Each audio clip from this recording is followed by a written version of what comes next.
while ago now I tested the Cricket 2 from Kalibrgun, but they've released a new tactical model, and whilst tactical isn't normally my thing, this one definitely grabbed my attention.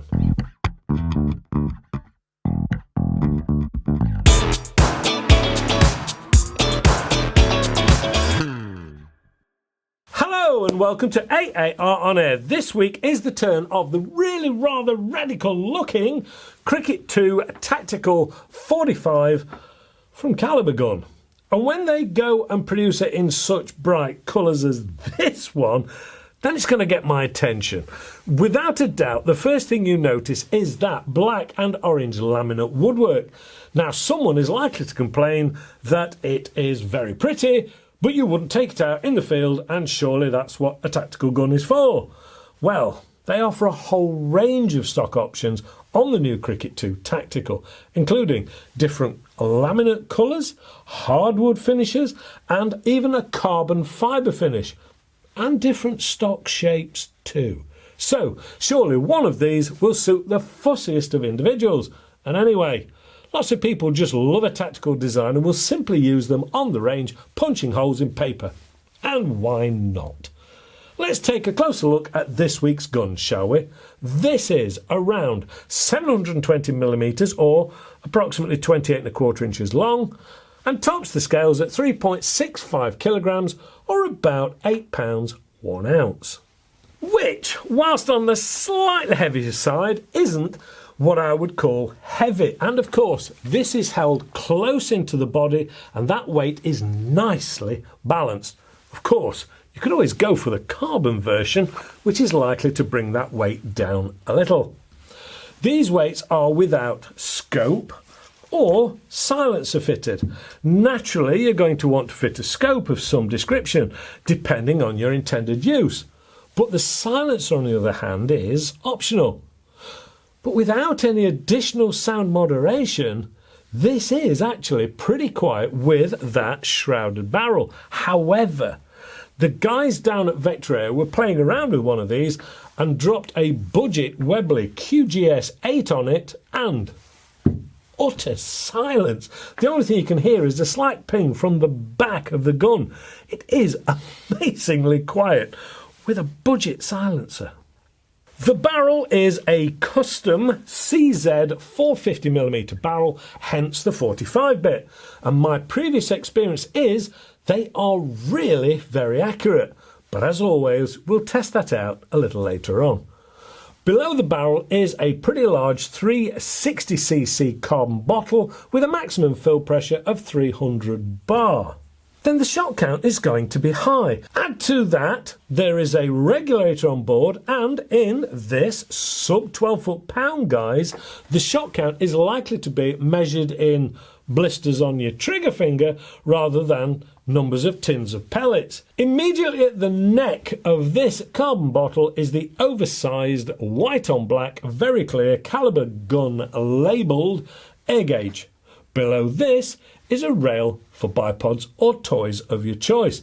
This extends partly under the carbon bottle for you to be able to find your preferred position of your bipod for best balance.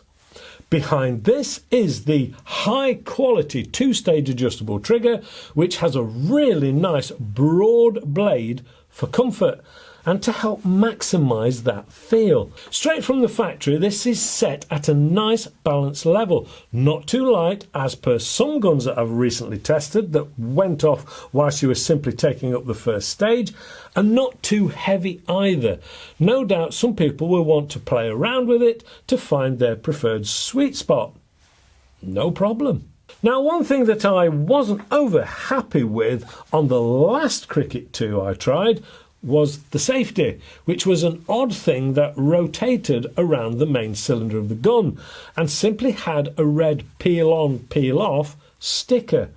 This one, however, has gone for a more traditional push through item above the trigger itself, which is push through from right to left for safe and left to right for fire.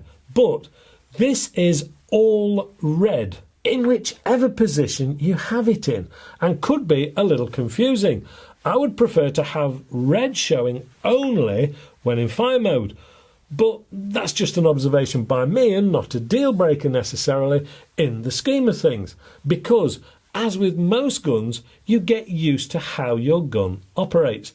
It would simply be easier for everyone else to see what state your gun was in. When in safe, it does completely lock the trigger.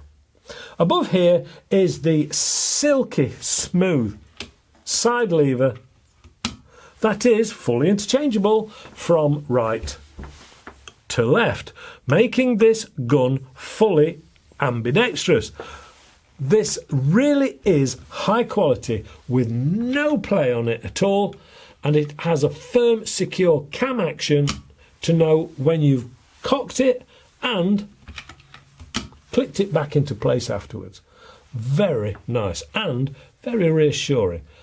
Along the top is the Picatinny weaver rail for the scope, and there is plenty of space to drop on your preferred scope. And because of the bullpup design, the magazine is loaded right at the rear and will not get in the way of your scope mounts or side wheel in any way.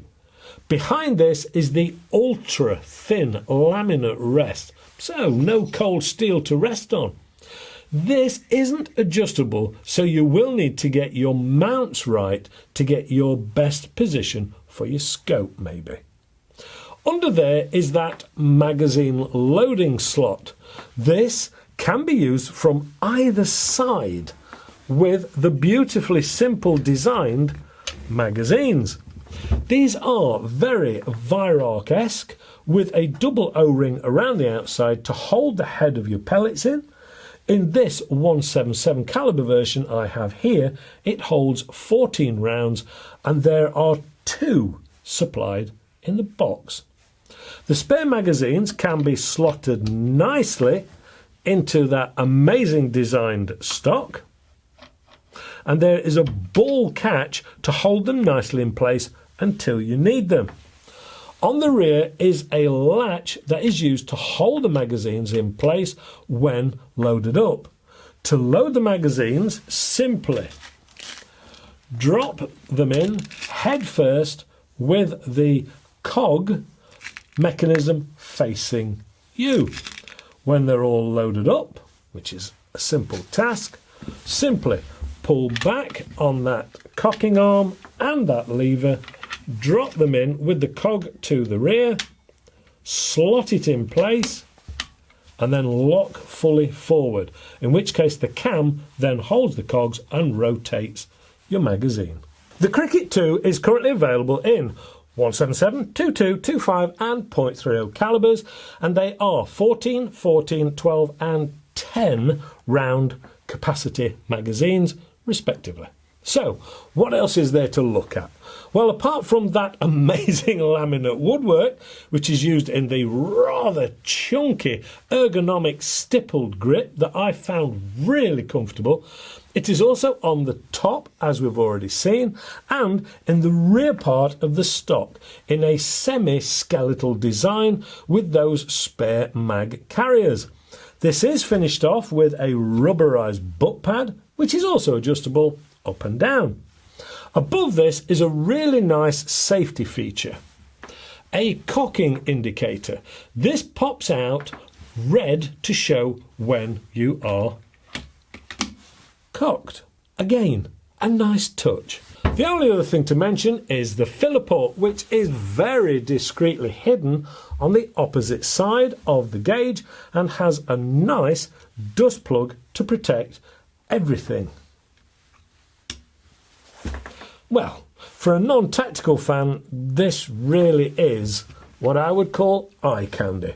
But what about the power levels? Well, this is naturally available in full power throughout the calibers, which will be more than enough power for most anyone. But of course, you will need those on a firearms certificate here in the UK. If you don't have an FAC, then This is available in sub 12 foot-pounds, such as the one I have here. So let's get this one over the chronograph, shall we, and see what the power levels are like. Using 8.44 grain pellets in this 177, it saw 796 feet per second, which is a healthy 11.88 foot-pounds or 16.1 joules. Time to load it up with some heavier 10.34 grains to see if there is any change. Well, it saw 718 feet per second, which is 11.84 foot-pounds. I even pushed it out with some 13.43 grain monsters, and it saw 633 feet per second, which is 11.95 foot-pounds or 16.2 joules, which is surely is enough sub 12 foot-pound power for anyone. Well, that's the power checked out. Now let's take a closer look at the accuracy. Like I said, these are fitted with CZ barrels. These have taken the crown at many a competition in their time. So let's see if I can do it any justice, shall we? I've dropped on a Continental 6-24 on the top. So time to get this out at the usual 40-metre range.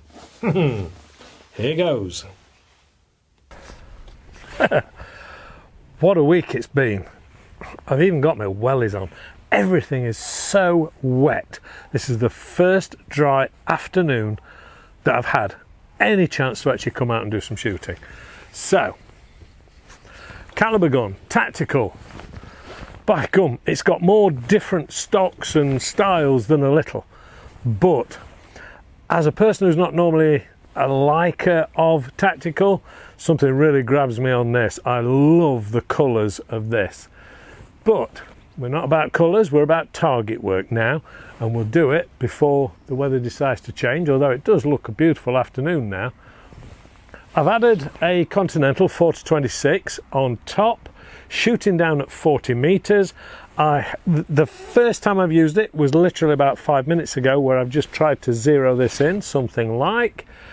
And the next magazine load is sat in there. I think it's 14 rounds on these, straight down range. Let's see what the results are.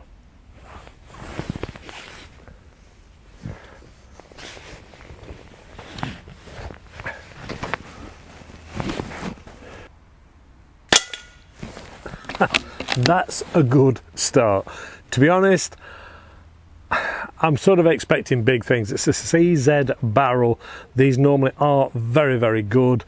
There's about 3 guns that I can pick up and just think this should do it every single time. One of them is the AGT, the other is the BSA, and then you've got this, which is a Kalibrgun, which is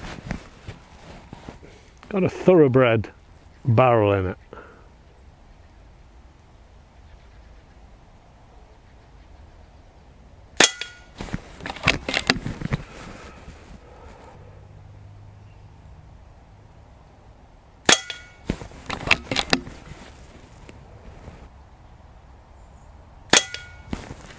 That was my fault.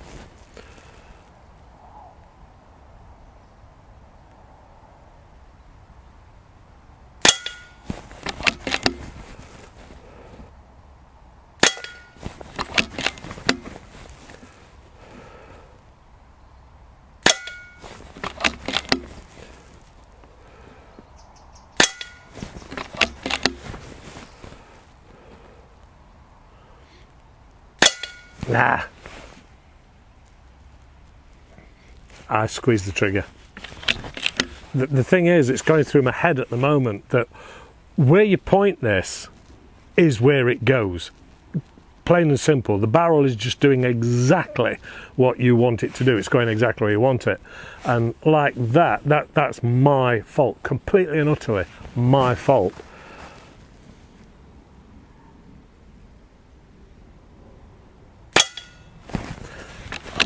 See, now all it's doing, it's going through the same hole.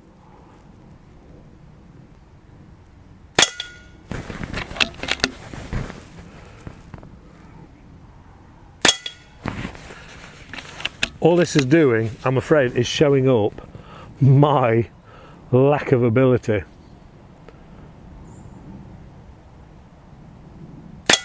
Yeah, it's shooting through the same hole. There's no point in going any further. It is ultimately accurate. Just take my word for it. It is absolutely ultimately accurate. I've heard so many people who've had the Cricket 2s, they had the Cricket 1, and all they've said is how accurate it is. They love taking it down the range because it just annihilates everybody else. Well, that's down at 40 metres, and it's doing it. I pull the trigger and you think, I pulled it just at the wrong time on a heartbeat, and sure enough, that's where it went. It is pin accurate. And if you know what you're doing with these things and you're relaxed and you're not in a rush, you're going to put that in the same hole every single time. These are amazing. Take it from me, they are amazing. I am well impressed. And there's a lot of good stuff out there at the minute, and yeah, these are really good.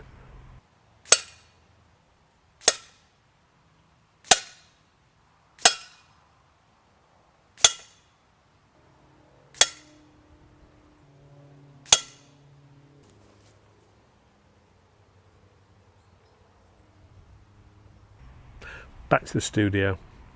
There's nothing to fault there apart from my ability. This is one of those guns that you know is not at fault in any target work. It is super accurate, and on a good day is going to make you look like some sniper god. And on one of your bad days, it's still going to make you look pretty darn good. You know, it is really rather comfortable to use. That side lever is silky smooth, and the trigger was a dream. I suppose it's time to talk money. An engineering of this quality doesn't drop into the budget category. There are so many variants available, it is actually difficult to price them all. But they start at around £1,495 UK for the standard hardwood version. Then around £90 more for this in-your-face really want it orange and black laminate, with the carbon fibre topping the price level at around £1,795 UK. So I would have thought there is one there somewhere to suit most people who are, shall we say, less budgetary restricted and looking for a high quality, accurate, stand out from the crowd bullpup. I've met a lot of people who have Kalibrguns and they swear by them, and my personal experience has been that they are very accurate and a pleasure to use. There really is some good stuff out there that still has a more exclusive feel. I like it, I really do. Hopefully you've enjoyed this week's review too. If you have, please give us the old thumbs up, subscribe, check out the news channel, share, click the alarm bell, check out all this lot, and of course there is the AAR On Air website. And naturally, a big thank you to the guys at Vector Air who have done it again. They found even more non-run-of-the-mill boring stuff and brightened up my day. The biggest thanks, as always, goes to you guys for watching and supporting the channel. Please stay safe and shoot safe, and hopefully I'll see you all next week. I think I may just have another go with this one before it has to go back. I love it. Bye for now.